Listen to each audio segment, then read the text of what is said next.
vassoura, nariz grande, verruga, chapéu pontudo, caldeirões, gatos pretos, mulheres corcundas, matadoras, assaltantes de criancinhas. Quien teme a las brujas?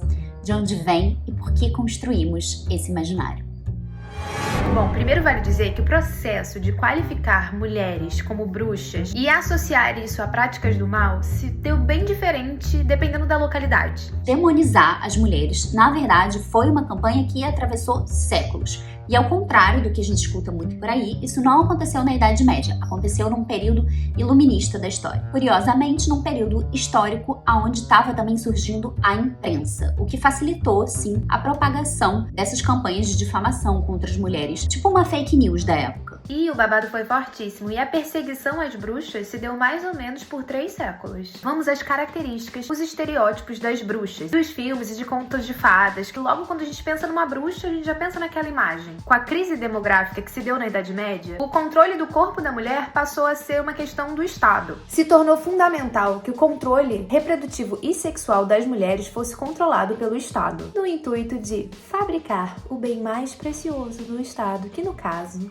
é a mão de obra barata. Vale dizer que essas mulheres que eram consideradas bruxas nesse período de Inquisição, basicamente eram camponesas e mulheres que fugiam a algumas regras sociais. Por exemplo, demonstrar desejo sexual por outra pessoa, ter relações com pessoas do mesmo sexo e ter também o controle sobre o seu potencial sexual e reprodutivo, ou seja, sobre a sua saúde também. Porque nesse momento, as mulheres tinham saberes no uso das plantas que permitiam com que elas realizassem, por exemplo, abortos, o que foi extremamente necessário nesse período da história, porque a Europa estava atravessando um período de grande fome, de peste, e essas camponesas não queriam ter seus filhos para ver eles morrendo de fome, né? O ódio às bruxas foi acentuado com a publicação do Maleus Maleficarum, uma espécie de Bíblia da Inquisição. Isso na segunda metade do século XV. E aí pronto, né? Colocou-se todo o peso das mazelas do mundo em cima das mulheres, como era de se esperar. Esse livro, que ele era traduzido como Martelo das Bruxas, ele era um manual usado pela Inquisição no final do século XV para identificar, julgar e punir as bruxas. Quando a perseguição alcançou o seu auge,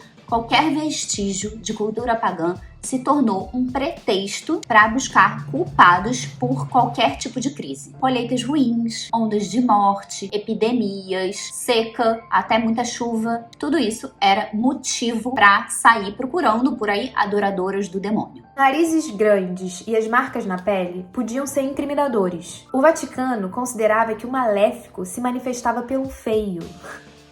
Verrugas, corcundas, deformações físicas, como mãos tortas, tudo isso podia ser visto como uma manifestação de bruxaria. Quanto aos chapéus pontudos, eles estavam muito na moda, na verdade, nesse período, principalmente no norte da Europa. E eram usados por mulheres camponesas que também manipulavam caldeirões nos quais eram feitos esses remédios tradicionais que eu já citei. Sobre a vida sexual das bruxas, existem algumas especulações, como a origem da imagem da vassoura. Além das vassouras serem um instrumento de trabalho das mulheres naquela época, ainda tinha uma relação com o antigo rito celta. As sacerdotisas usavam pedaços de pau, corriam posicionadas sobre eles como se fossem cavalos. Um ritual erótico de fertilidade, uma forma de estimular o mundo vegetal a crescer de forma mais rápida. Então era usada uma erva com o nome memendro, alucinógena, do qual eram feitos ungüentos, que eram aplicadas embaixo dos braços e nas outras partes peludas. As sacerdotisas celtas besuntavam a vassoura com unguento e usavam o cabo para aplicar de forma mais funda, e saíam por aí montadas nelas, tão alucinadas que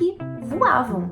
No anexo dessa tal Bíblia da Inquisição, que reconhecia oficialmente a existência de bruxas, também incluía gatos pretos na lista dos seres que deveriam ser perseguidos. E eles foram, de fato. Ainda no século XVIII, os franceses mantinham o hábito de perseguir gatos acusados de serem metamorfoseados em bruxas. Os animais eram queimados vivos ou estrangulados em praça pública. As bruxas também seriam amantes ardorosas de demônios. Os pactos demoníacos seriam consumados com a prática de sexo com esses demônios. Segundo essa tal Bíblia da Inquisição, as bruxas teriam predisposição a entregar-se carnalmente a seres diabólicos.